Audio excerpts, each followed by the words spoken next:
প্রিয় শিক্ষার্থী ভাইয়া অথবা আপু, উচ্চ মাধ্যমিক রসায়ন দ্বিতীয় পত্র প্রতিটা অধ্যায়ের প্রতিটা টপিক খুব মজার এবং সহজবোধ্য করতে সিএমআই স্কুলের ধারাবাহিক লেকচার ভিডিওর এই আয়োজন। নতুন আরও একটি পর্বে তোমাকে স্বাগত জানাচ্ছি।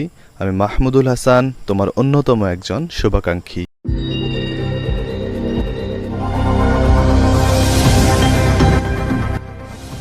আজকের পর্বে আমরা পড়ব অ্যালকাইল হ্যালাইড প্রস্তুতি এবং অ্যালকাইল হ্যালাইডের শনাক্তকরণ। আগামী পর্বে আমরা পড়ব অ্যারাইল হ্যালাইড প্রস্তুতি এবং শনাক্তকরণ। অ্যালকেন থেকে একটা হাইড্রোজেন যখন চলে যায় তখন সেটার নাম হয় অ্যালকাইল মূলক, এবং অ্যালকাইল মূলকের সাথে যখন একটা ক্লোরিন বা ব্রোমিন বা আয়োডিন বা ফ্লোরিন এগুলো যখন যুক্ত হয় তখন নাম হয়ে যায় অ্যালকাইল হ্যালাইড। ক্লোরিন থাকলে অ্যালকাইল ক্লোরাইড, ব্রোমিন থাকলে অ্যালকাইল ব্রোমাইড, এইভাবে নামকরণ হয়ে থাকে। তার মানে অ্যালকাইল হ্যালাইডের সাধারণ সংকেত হচ্ছে অ্যালকাইল মূলকের সাধারণ সংকেত CnH2n+1, এটা হচ্ছে অ্যালকাইল মূলকের সাধারণ সংকেত। এর সঙ্গে একটা এক্স বা হ্যালোজেন যুক্ত হবে, যে এক্স মানে হচ্ছে ফ্লোরিন, ক্লোরিন, ব্রোমিন, আয়োডিন এগুলা। এই অ্যালকাইল হ্যালাইডকে প্রস্তুত করার সর্বপ্রথম প্রসিডিউর হচ্ছে অ্যালকেন থেকে। যেহেতু অ্যালকেন, আর আমরা সবসময় বলে থাকি যে মেজর বা মাদার যৌগগুলো বেশি ইম্পর্টেন্ট হয়, সেই জন্য অ্যালকেন, বেনজিন এই যৌগগুলোর ক্ষেত্রে বেশি জোর দিতে হবে। অ্যালকেন থেকে আমরা অ্যালকাইল হ্যালাইড প্রস্তুত করব। তার জন্য যেটা করতে হবে, মনে করো CH4 একটা অ্যালকেন, অ্যালকেনের সাথে মনে করো ক্লোরিন একটা অণু নেওয়া হলো, অর্থাৎ অ্যালকেনের সাথে হ্যালোজেন বিক্রিয়া করে তো আমরা অ্যালকাইল হ্যালাইড প্রস্তুত করব, এবং সেটা হবে 400 ডিগ্রি সেলসিয়াস টেম্পারেচারে, অথবা তুমি চাইলে আলট্রা ভায়োলেট রশ্মিও এখানে বসাতে পারো। তাহলে এখানকার একটা ক্লোরিন এখানে যে যুক্ত হবে, এখানকার একটা হাইড্রোজেন এখানে যুক্ত হবে, তাহলে উৎপন্ন হচ্ছে CH3Cl প্লাস HCl। তার মানে হচ্ছে একটা অ্যালকাইল হ্যালাইড প্রস্তুত হলো। আবার একইভাবে আমরা এখানে একটা ব্রোমিন যোগ করে 400 ডিগ্রি সেলসিয়াস টেম্পারেচারে এখানে অ্যালকাইল ব্রোমাইড উৎপন্ন করা যাবে, এবং HBr। এই বিক্রিয়াগুলো অনেক ইম্পর্টেন্ট। তবে এখানে একটা জিনিস মনে রাখতে হবে, যখন আমরা মিথেনের সঙ্গে এরকম একটা হ্যালোজেন যুক্ত করে মিথাইল ক্লোরাইড নামক একটা অ্যালকাইল হ্যালাইড প্রস্তুত করতেছি, তখন পলি হ্যালো অ্যালকেন প্রস্তুত হতে পারে। পলি হ্যালো অ্যালকেন মানে হচ্ছে আমরা যখন CH4 এর সাথে যখন ক্লোরিনের বিক্রিয়া করাবো, তখন প্রথম ধাপে উৎপন্ন হবে CH3Cl, এর সঙ্গে HCl আছেই। যেহেতু বিক্রিয়কে আরো ক্লোরিন যুক্ত আছে, সেই ক্লোরিনের সঙ্গে আবার বিক্রিয়া করে এখানকার ক্লোরিন এক একটা হাইড্রোজেনকে প্রতিস্থাপিত করে CH2Cl2 তৈরি করবে, এবং আবার HCl উৎপন্ন হলো। আবার যখন ক্লোরিনের সাথে এটা বিক্রিয়া করবে ওই বিক্রিয়কের সাথেই, তাহলে আবার এখানকার একটা হাইড্রোজেনকে সে প্রতিস্থাপিত করবে, CHCl3 তৈরি করবে। একইভাবে এটা আবার ক্লোরিনের সাথে বিক্রিয়া করে CCl4 উৎপন্ন করবে। তার মানে এটা হচ্ছে একটা পলি হ্যালো অ্যালকেন কার্বন টেট্রাক্লোরাইড। এরকম পলি হ্যালো অ্যালকেন তৈরি হতে পারে। তবে পলি হ্যালো অ্যালকেন প্রস্তুত হলে মনে রাখতে হবে যে আংশিক পাতনের মাধ্যমে সেই পলি হ্যালো অ্যালকেন থেকে আমাদের আংশিক পাতনের সাহায্যে আমাদের সেই অ্যালকাইল হ্যালাইডকে পৃথক করতে হয়। এখানে আমরা যে ক্লোরিন, ব্রোমিন এগুলোর সাথে যে বিক্রিয়া করাচ্ছি, এই যে হ্যালোজেনগুলো আছে তার মধ্যে ফ্লোরিন এটা সব থেকে বেশি সক্রিয়, তারপরে ক্লোরিন, তারপরে ব্রোমিন, তারপরে আয়োডিন। এটা হচ্ছে সক্রিয়তার ক্রম। ফ্লোরিনের সব থেকে বেশি, তারপরে ক্লোরিন, তারপরে ব্রোমিন, তারপরে আয়োডিন। এই হ্যালোজেনগুলো যে অ্যালকেনের সঙ্গে যুক্ত হবে, সেই অ্যালকেনগুলোর মধ্যে 3 ডিগ্রি অ্যালকেন তার সক্রিয়তা সব থেকে বেশি। তার মানে 3 ডিগ্রি অ্যালকেনের সাথে হ্যালোজেনগুলো বিক্রিয়া খুব দ্রুত এবং তাড়াতাড়ি ঘটে। 3 ডিগ্রি, তারপরে হচ্ছে 2 ডিগ্রি, তারপরে হচ্ছে 1 ডিগ্রি অ্যালকেন। এরপরে দেখো অ্যালকিন থেকে কিভাবে অ্যালকাইল হ্যালাইড প্রস্তুত করা যায়। অ্যালকিন হচ্ছে অবশ্যই এখানে একটা দ্বিবন্ধন অবশ্যই থাকবে। এটা হচ্ছে একটা অ্যালকিন, অ্যালকিন 1। এখন এইটার সাথে যদি আমরা কোনো কিছুর বিক্রিয়া করে অ্যালকাইল হ্যালাইড পেতে চাই, তার মানে অবশ্যই এখানে একটা হ্যালোজেন জাতীয় যৌগ থাকতে হবে, এবং সেটা হচ্ছে HX। আমরা মনে করি সেখানে HCl বা HBr আছে, আমরা Cl সবসময় নিয়ে থাকি, আমরা Br নিলাম, HBr আছে। এই অ্যালকিনের সঙ্গে এই HBr যখন বিক্রিয়া করবে, এখানে একটা সুন্দর একটা ঘটনা হয় যেটা আমরা মার্কোনিকভের নিয়ম নামে জেনে থাকি।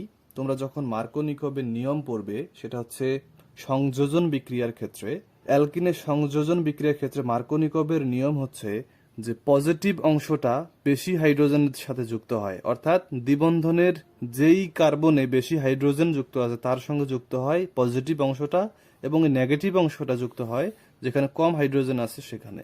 তাহলে RCH এবং CH3 এরকম একটা অ্যালকাইল হ্যালাইড তৈরি হলো।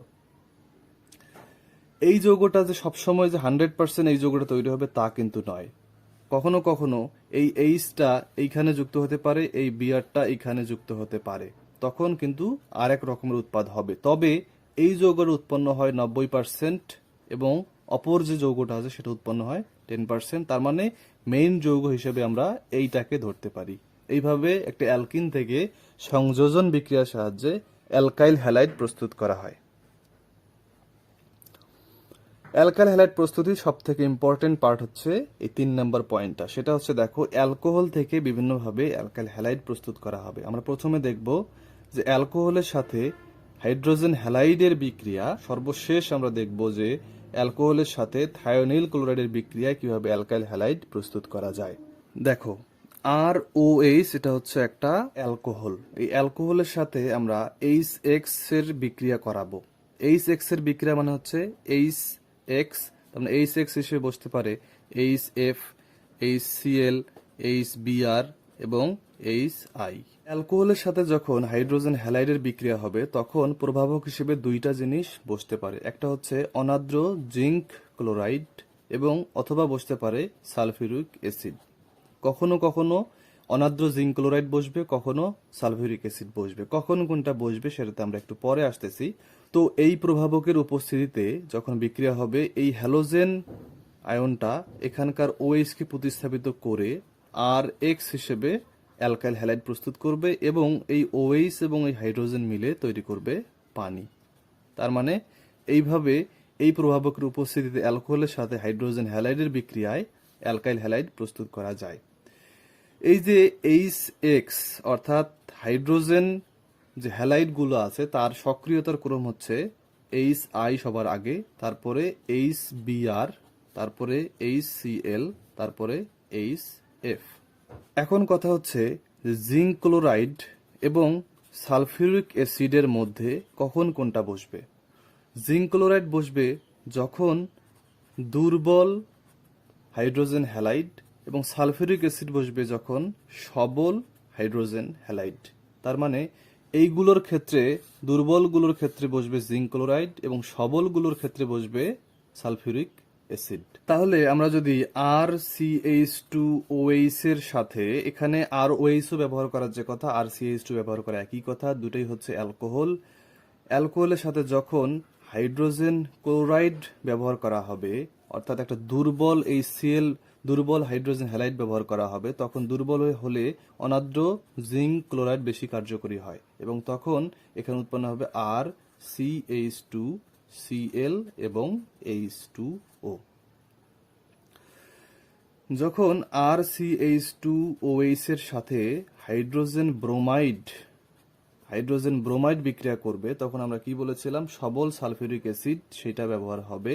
তবে হাইড্রোজেন ব্রোমাইড যেহেতু শক্তিশালী, এদের তুলনায় এগুলো যে দুর্বল একেবারে তা নয়, এদের তুলনায় এরা বেশি শক্তিশালী হাইড্রোজেন হ্যালাইড। যখন হাইড্রোজেন ব্রোমাইড ব্যবহার করা হবে তখন সালফিউরিক অ্যাসিড আমরা প্রভাবক হিসেবে ব্যবহার করব, কিন্তু হাইড্রোজেন ব্রোমাইড 100% জলীয় দ্রবণ ব্যবহার করতে হবে না, 40% হাইড্রোজেন ব্রোমাইডের জলীয় দ্রবণ ব্যবহার করলেই যথেষ্ট হবে। তখন আমরা এখান থেকে RCH2 ব্রোমিন অর্থাৎ অ্যালকাইল ব্রোমাইড এবং পানি উৎপন্ন করতে পারবো।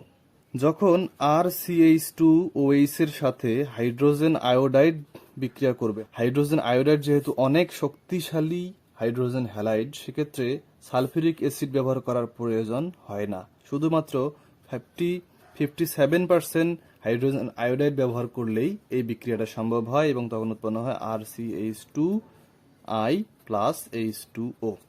নর্মালি HF অ্যালকোহলের সাথে বিক্রিয়া করে না, কিন্তু HF কে যদি একটা অ্যালকাইল ক্লোরাইডকে CH3CH2Cl একটা ইথাইল ক্লোরাইড নামক একটা অ্যালকাইল ক্লোরাইডের সাথে যদি একটা অজৈব ফ্লোরাইড লবণের বিক্রিয়া করানো যায়, অজৈব ফ্লোরাইড যেমন Hg2HF2 এরকম কোনো অজৈব ফ্লোরাইডের সাথে যদি অ্যালকাইল ক্লোরাইডের বিক্রিয়া করানো যায়, তাহলে অ্যালকাইল ফ্লোরাইড তৈরি হয়, অর্থাৎ CH3CH2F তৈরি হয় এবং এই Hg এবং Cl মিলে Hg2Cl2 তৈরি করে।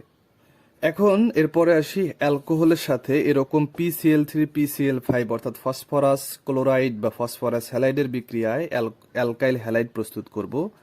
ROH কে যদি PCl3 সাথে বিক্রিয়া করানো যায় তাহলে সরাসরি RCl তৈরি হবে এবং উৎপন্ন হবে H3PO3। ROH কে যদি PCl5 এর সাথে বিক্রিয়া করানো যায় তাহলে RCl তো তৈরি হবেই, প্লাস মাঝখানে একটা POCl3 নামক একটা যৌগ তৈরি হয় এবং তৈরি হবে এখানে H। এইভাবে আমরা ফসফরাস ক্লোরাইডের সাথে আমরা বিক্রিয়া করিয়ে এরকম অ্যালকাইল হ্যালাইড পেতে পারি। এরপরে আসি ROH এর সাথে থায়োনিল ক্লোরাইডের বিক্রিয়া। থায়োনিল ক্লোরাইড হচ্ছে SOCl2 অর্থাৎ ROH এর সাথে বিক্রিয়া যদি করানো যায় SOCl2 এর, তাহলে RCl অবশ্যই তৈরি হবে, এরপরে উৎপন্ন হবে SO2, তারপরে হবে HCl। এই বিক্রিয়ায় এরা অবশ্যই গ্যাসীয়, সালফার ডাইঅক্সাইড এবং হাইড্রোজেন ক্লোরাইড এরা গ্যাসীয় অবস্থায় এরা বিক্রিয়া থেকে আলাদা হয়ে যায় এবং আমরা RCl প্রস্তুত করতে পারি। এইভাবে আমরা অ্যালকোহল থেকে বিভিন্ন প্রক্রিয়ায় অ্যালকাইল হ্যালাইড পেতে পারি। একটা অ্যালকাইল হ্যালাইডকে আমরা এখন শনাক্ত করব। এই অ্যালকাইল হ্যালাইডকে শনাক্ত করার জন্য সেখানে একটা সোডিয়াম হাইড্রোক্সাইড অথবা কোস্টিক সোডা অথবা আমরা পটাশিয়াম হাইড্রোক্সাইড বা KOH নিতে পারতাম, যেটা কিনাকে কোস্টিক পটাশ বলা হয়। এটার সাথে বিক্রিয়া করে উত্তপ্ত করলে আমরা এই OH মূলকটাকে এখানে প্রতিস্থাপিত করে ROH প্লাস NaX অর্থাৎ Na-টা একটা আয়ন হিসেবে থাকবে এবং X-টা একটা আয়ন হিসেবে থাকবে, অর্থাৎ বিক্রিয়াতে অ্যালকোহল এবং এই সোডিয়াম ক্লোরাইড বা সোডিয়াম হ্যালাইড তৈরি হলো। আমরা যদি এখন এই জায়গায় সিলভার নাইট্রেট যদি আমরা এখন যোগ করি তাহলে এই যে সোডিয়াম হ্যালাইড যেটা ছিল সেইটা এই সিলভার নাইট্রেটের সাথে বিক্রিয়া করে সিলভার হ্যালাইড এই জিনিস তৈরি করবে এবং সোডিয়াম নাইট্রেট লবণ হিসেবে থেকে যাবে। এই সিলভার হ্যালাইড যে আছে সেটা যদি সিলভার ক্লোরাইড হয় তাহলে এক রকমের বর্ণ, সিলভার ফ্লোরাইড যদি হয় বা সিলভার ব্রোমাইড যদি হয় তাহলে এরকম বিভিন্ন হ্যালাইডের জন্য বিভিন্ন ধরনের কালার যদি পাওয়া যায় তাহলে আমরা বুঝবো সেখানে এই হ্যালাইড আয়ন ছিল। এই হ্যালাইড আয়ন ছিল মানে সেখানে পরোক্ষভাবে অ্যালকাইল হ্যালাইড যৌগের উপস্থিতি প্রমাণিত হয়। এইভাবে আমরা অ্যালকাইল হ্যালাইডকে শনাক্ত করতে পারি।